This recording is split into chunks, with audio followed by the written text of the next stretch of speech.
ใจทหารเป็นลูกผู้ชายถึงแม้จะตายแต่ก็ภูมิใจที่ได้เกิดมาหับใส่บ้านเมืองประเทศของเฮาเป็นหัวของชาติรักษาถิ่นฐานลำเนารักษาภูผาป่าเขาแดนดินของเฮาให้อยู่สบายสายชาติทหารต้องประจำการอยู่ตามสายแดนแต่ขาดคนที่ห่วงแหนขาดแฟนบ่มีผู้ใดจับปืนยืนหนาวท่ามกลางสายลมแปลวไฟขาดคนมาคอยห่วงใยสิมีภัย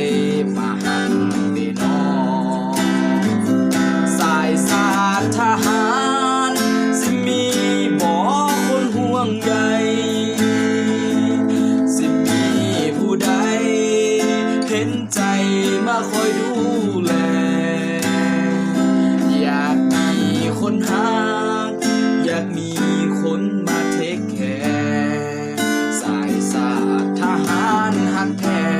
จะขอดูแลเจ้าตลอดไป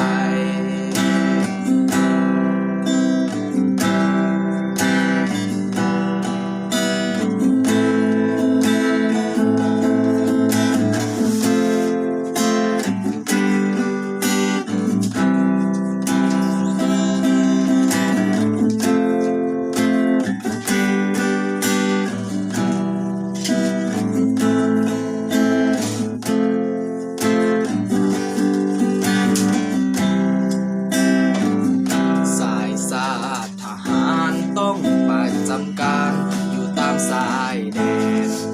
แต่ขาดคนที่ห่วงแหนขาดแฟนบ่มีผู้ใดจับมือยืนหนาวท่ามกลางสายลมแปลวไฟขาดคนมาคอยห่วงใยสิมีภัยมาหักเดนอ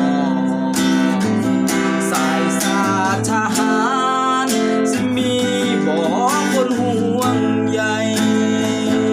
สิมีผู้ใดเห็นใจมาคอยดูแลอยากมีคนหักอยากมีเด็กคนเทคแคร์สายชาติทหารหักแท้จะขอดูแลเจ้าตลอดไปหากมีคนคล้องใจจะหักตลอดไปจากใจทหาร